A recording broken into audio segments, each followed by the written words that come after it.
Diplomacy is rarely about sweeping victories. It is usually about steady, incremental gains. And that's what India got at the SCO Summit. No, China has not become our best friend overnight. And no, Pakistan's terror tap has not been shut. But there are clear takeaways for New Delhi.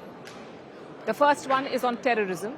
India called out the double standards on terror. Prime Minister Modi raised the recent Pahalgam attack. He pushed for consensus on fighting cross-border terrorism. Bharat पिछले 4 दशकों से निर्मम आतंकवाद का दंश झेल रहा है। कितनी ही माताओं ने अपने बच्चे खोए और कितने बच्चे अनाथ हुए।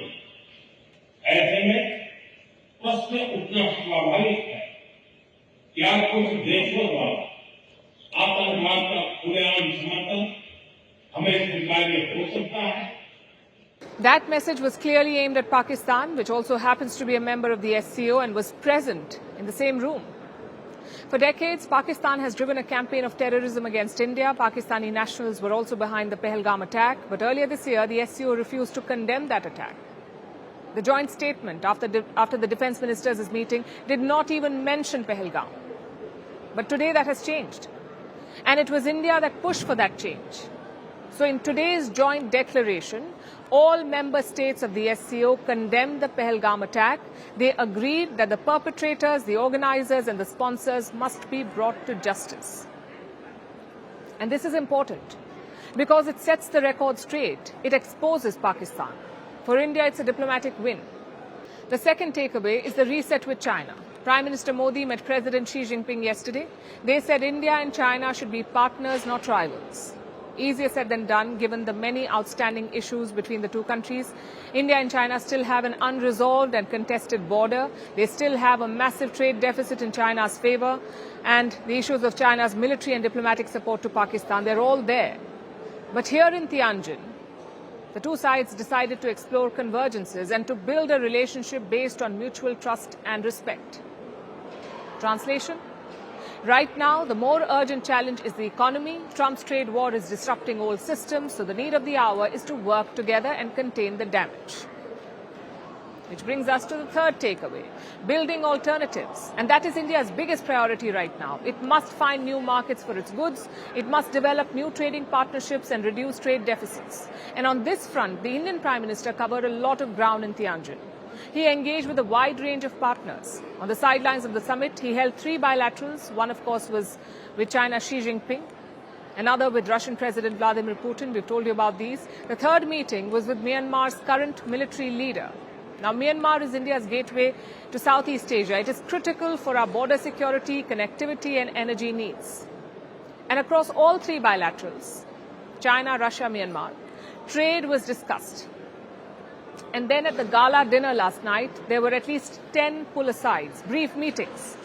Prime Minister Modi met with leaders from Central Asia, neighbors like Nepal and the Maldives, and Southeast Asian powers like Vietnam.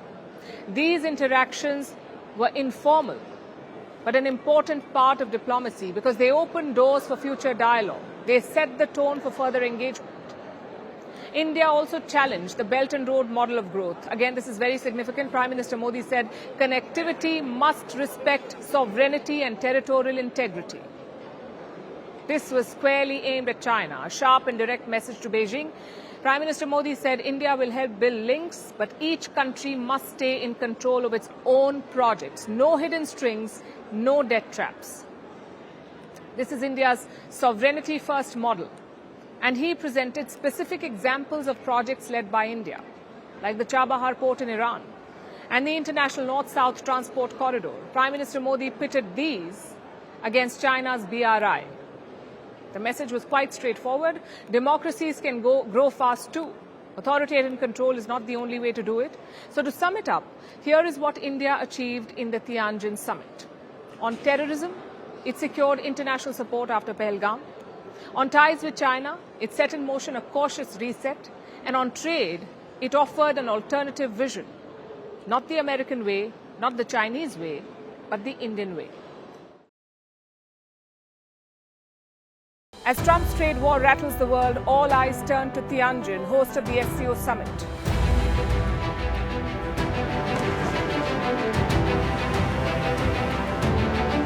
Prime Minister Modi makes his first visit to China in 7 years.